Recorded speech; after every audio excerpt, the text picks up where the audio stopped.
It's preserved in these very halls. 233 years ago today, our founders completed what for them was the work of a nation, but for humanity, a work for the ages, the Constitution of the United States of America.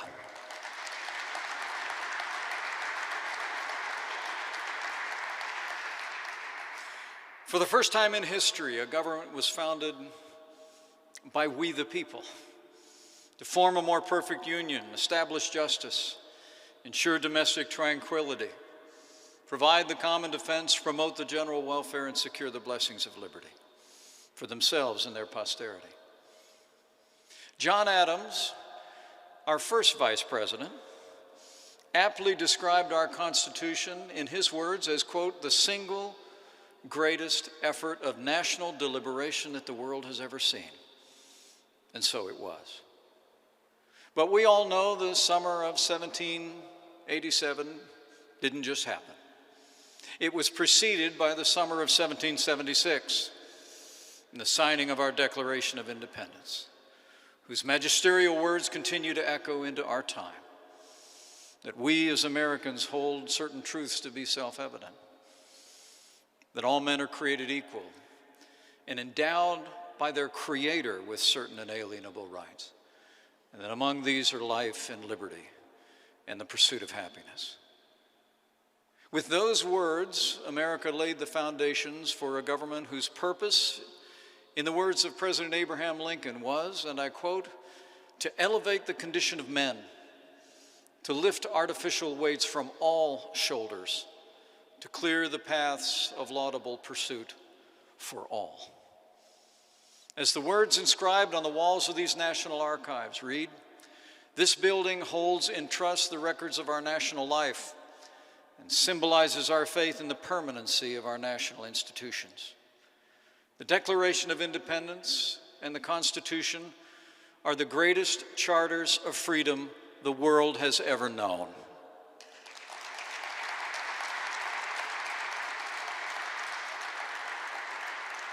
The character of our people and the principles enshrined there are the reason for our nation's unparalleled success. And they remain the greatest bulwark against tyranny in history. And the reason is simple. Our founders knew history. Sadly, we live in a time when too many are forgetting history today. Thomas Jefferson warned that, quote, if a nation expects to be ignorant and free in a state of civilization, it expects what never was and never will be. But sadly, we live in a time when some seek to erase our history and deny our nation's relentless march toward a more perfect union. As President Trump has observed, in too many of our schools and universities, millions of young people are educated by those who seek to wipe out our history, defame our heroes, erase our values, and indoctrinate our children. But we gather here today, soon to hear from the President of the United States, as Americans who are committed to affirming the greatness of this nation and the ideals of our founders.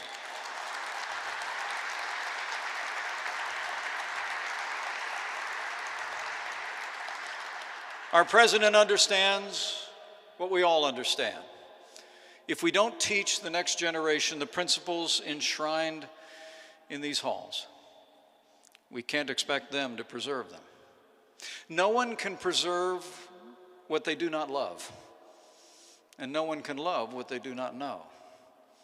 That's why on this Constitution Day, our president will reaffirm our commitment to the principles and liberties that this administration has championed from day one, and take measurable steps to ensure that future generations will continue to understand the historical and philosophical roots of our nation.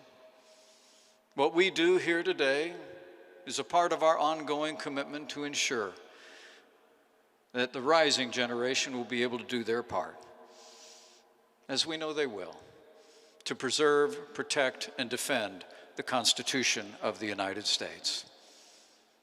And this we know they will do, because these principles are not just enshrined in these national archives, they're enshrined in the hearts of the American people. And I know these great principles will prevail because, like our president, I have faith in the American people. And I have faith that he who guided our founders on this day 233 years ago guides us still.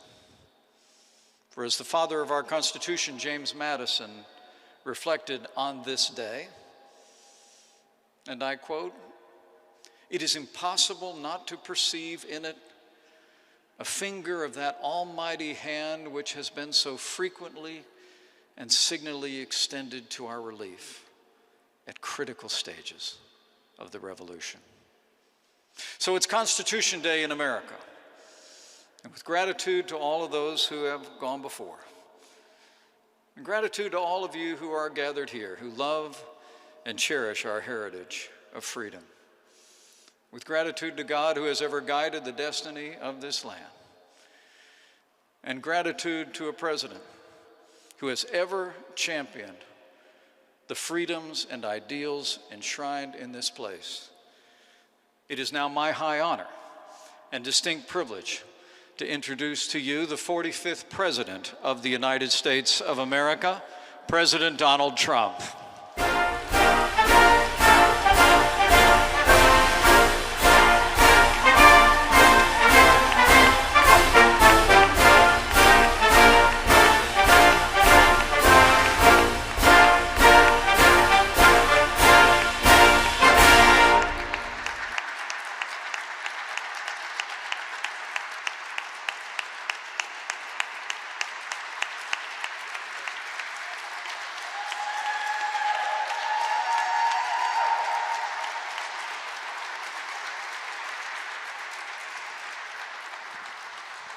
Thank you very much.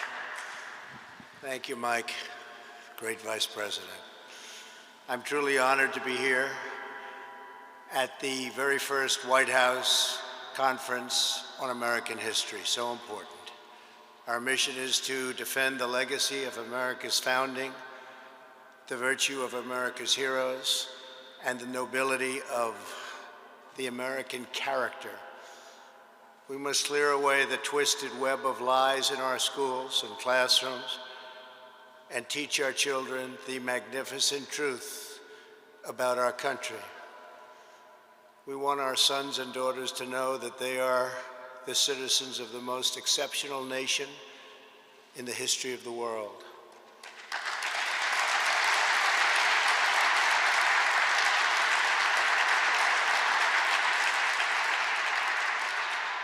To grow up in America is to live in a land where anything is possible, where anyone can rise, and where any dream can come true, all because of the immortal principles of our nation's founders, inscribed nearly 2.5 centuries ago. That's why we've come to the National Archives, the sacred home of our national memory.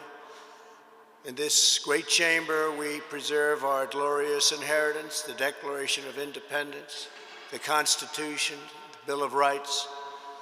On this very day in 1787, our founding fathers signed the Constitution at Independence Hall in Philadelphia.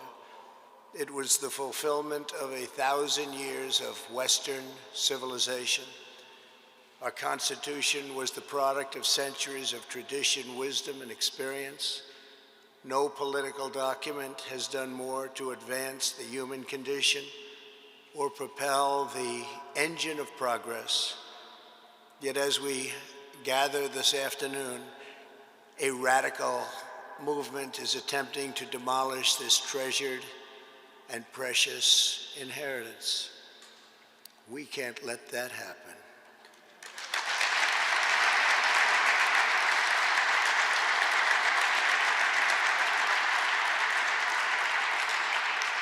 Left-wing mobs have torn down statues of our founders, desecrated our memorials, and carried out a campaign of violence and anarchy. Far-left demonstrators have chanted the words, "America was never great." The left has launched a vicious and violent assault on law enforcement, the universal symbol of the rule of law in America.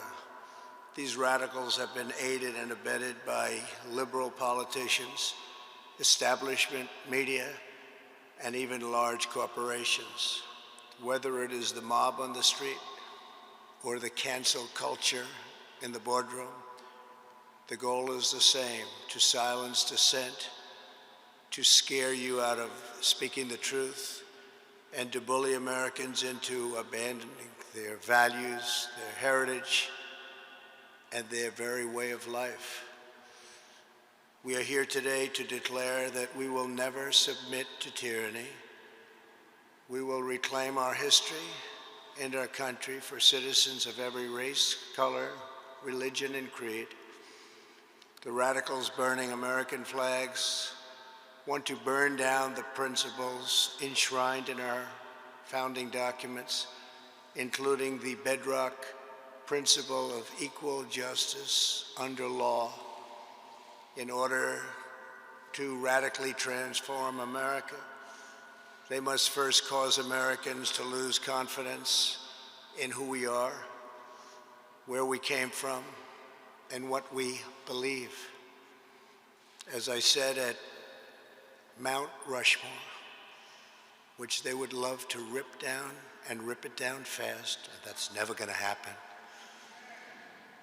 2 months ago, the left-wing cultural revolution is designed to overthrow the American Revolution. As many of you testified today, the left-wing rioting and mayhem are the direct result of decades of left-wing indoctrination in our schools. It's gone on far too long. Our children are instructed from propaganda tracks like those of Howard Zinn that try to make students ashamed of their own history. The left has warped, distorted, and defiled the American story with deceptions, falsehoods, and lies. There is no better example than the New York Times totally discredited 1619 Project. This project rewrites American history to teach our children that we were founded on the principle of oppression, not freedom.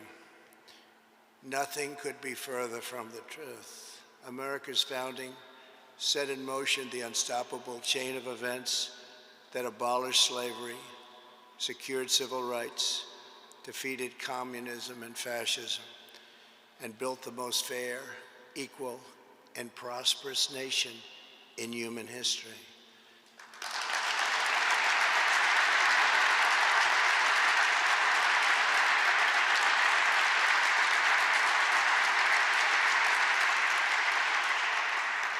The narratives about America being pushed by the far left and being chanted in the streets bear a striking resemblance to the anti-American propaganda of our adversaries, because both groups want to see America weakened, derided, and totally diminished. Students in our universities are inundated with critical race theory. This is a Marxist doctrine, holding that America is a wicked and racist nation, that even young children are complicit in oppression, and that our entire society must be radically transformed. Critical race theory is being forced into our children's schools. It's being imposed into workplace trainings, and it's being deployed to rip apart friends, neighbors, and families. A perfect example of critical race theory was recently published by the Smithsonian Institution.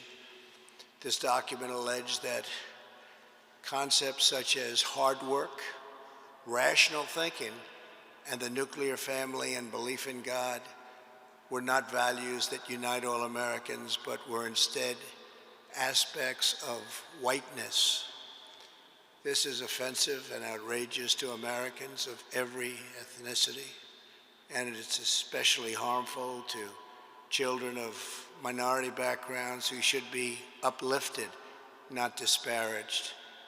Teaching this horrible doctrine to our children is a form of child abuse in the truest sense of those words.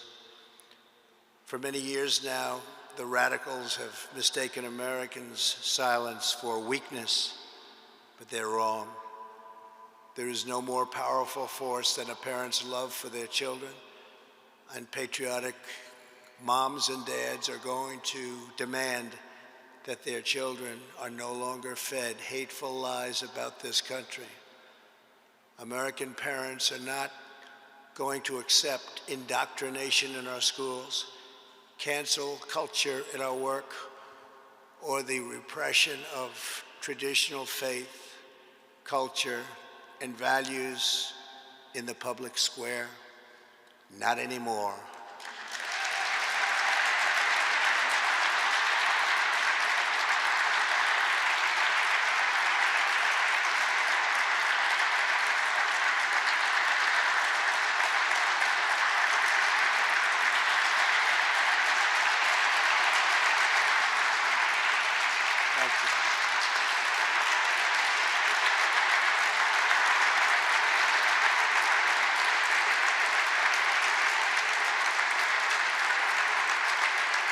Thank you. Thank you.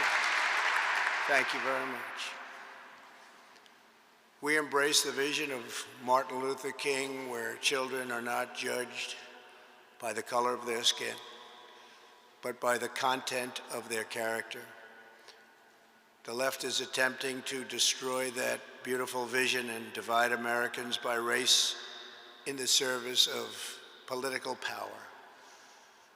By viewing every issue through the lens of race, they want to impose a new segregation, and we must not allow that to happen. Critical race theory, the 1619 Project, and the crusade against American history is toxic propaganda, ideological poison that, if not removed, will dissolve the civic bonds that tie us together, will destroy our country. That is why I recently banned trainings in this prejudiced ideology from the federal government and banned it in the strongest manner possible.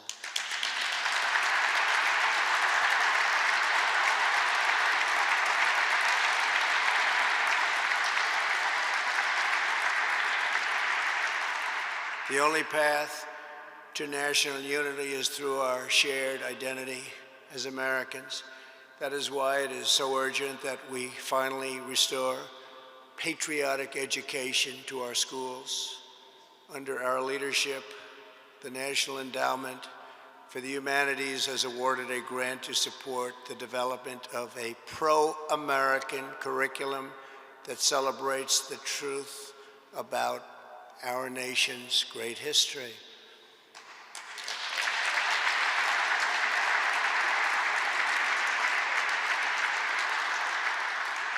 We are joined by some of the respected scholars involved in this project, including Professor Wilford McClay.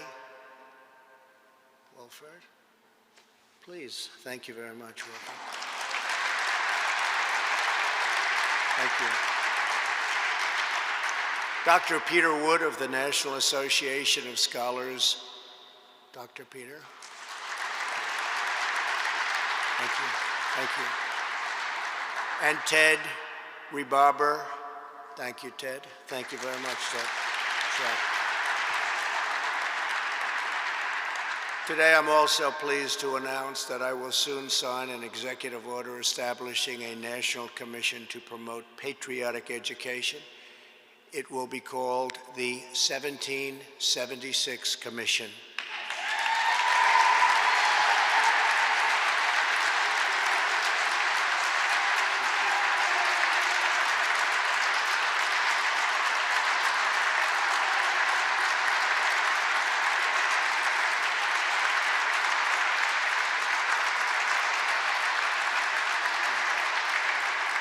Thank you.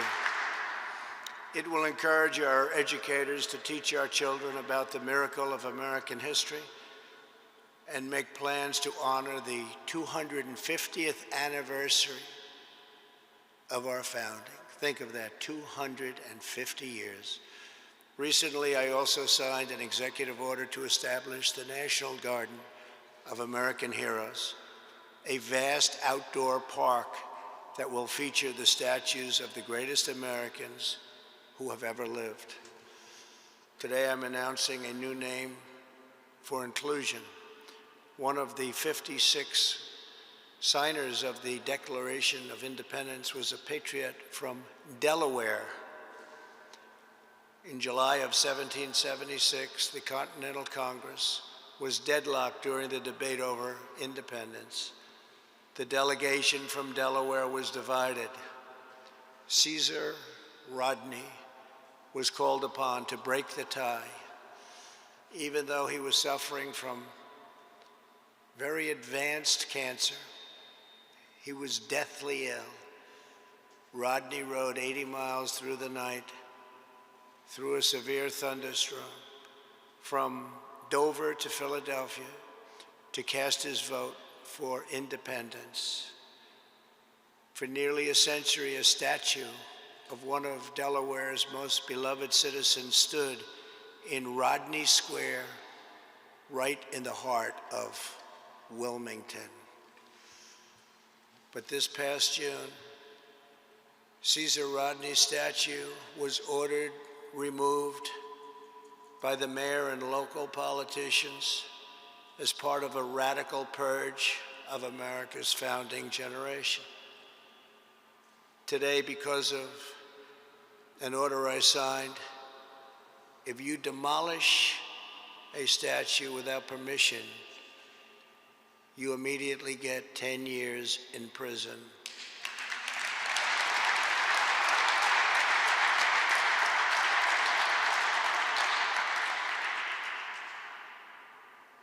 And there have been no statues demolished for the last 4 months, incredibly, since the time I signed that act. Joe Biden said nothing as to his home state's history and the fact that it was dismantled and dismembered and a founding father statue was removed. Today, America will give this founding father, this very brave man who was so horribly treated, the place of honor he deserves. I'm announcing that the statue of Caesar Rodney will be added to the National Garden of American Heroes.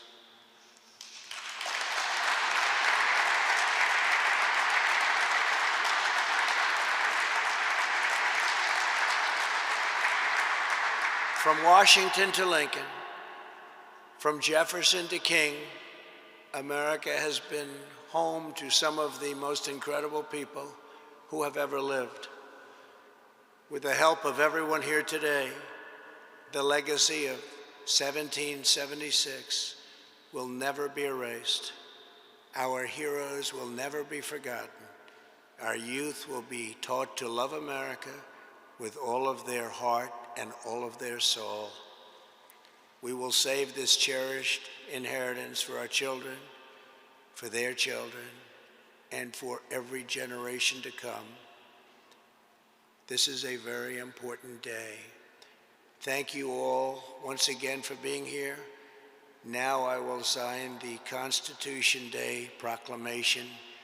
God bless you and God bless America. Thank you very much.